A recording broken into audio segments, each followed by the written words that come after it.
ତ ଆଜିଠୁ ଆଉ ବ୍ଲାଉଜ୍ କାମ କରିବିନି। ଏଟା ହେଉଛି ମୋର ଗୋଟେ ଲାଷ୍ଟ ଅର୍ଡ଼ର, ଯେଉଁଟାକି ଗୋଟେ ସୁନ୍ଦର ରେଡ଼୍ କଲର୍ ଫ୍ୟାବ୍ରିକ୍। ହେଲେ ଏ ଫ୍ୟାବ୍ରିକ୍ଟା ମାନେ କଲର୍ ସିନା ବେଷ୍ଟ, କିନ୍ତୁ ମାନେ ତା କପଡ଼ାଟା ହିଁ ମୋତେ ଏତେ ମାନେ ଖାସ୍ ନାହିଁ, ମୋଟା କପଡ଼ା। ତ ଫାଷ୍ଟ ମୁଁ ଆଗ ସ୍ଲିଭ୍ର କରିଥିଲି, କାରଣ ସ୍ଲିଭ୍ରେ ଗୋଟେ ଡିଜାଇନ୍ ଲାଗିବାର ଥିଲା।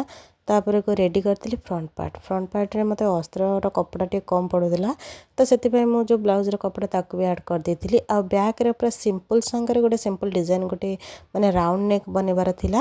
ଆଉ ଯେଉଁଟା ବି ସତରେ ହିଁ ବହୁତ ସୁନ୍ଦର ବି ବନିଥିଲା। ଏଇଟା ମୁଁ ଫାର୍ଷ୍ଟ ଟାଇମ୍ ନୁହେଁ, ଏଇଟା ସେକେଣ୍ଡ ଟାଇମ୍ ମୁଁ ଟ୍ରାଏ କରିଥିଲି। ଆଉ ଯେମିତି ବ୍ୟାକ୍ ପାର୍ଟ ସିଲେଇ କରିସାରିଲା ପରେ ତାପରକୁ ସୋଲ୍ଡର ଜଏଣ୍ଟ କରିଥିଲି, ଆଉ ସ୍ଲିଭ୍ ଲଗେଇକି ଡବଲ୍ ସିଲେଇ କରିଦେଇଥିଲି।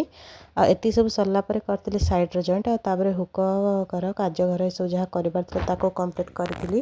ଆଉ ଏଇଟା ହେଉଛି ସେ ବ୍ଲାଉଜ୍, ଆଉ ଏଇଟା ହେଉଛି ତା'ର ସ୍ଲିଭ୍।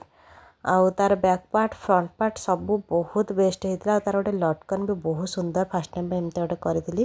ଆଉ ଆପଣମାନେ କେମିତି ଲାଗିଲା ମୋତେ ନିଶ୍ଚୟ କମେଣ୍ଟରେ ଜଣାଇବେ।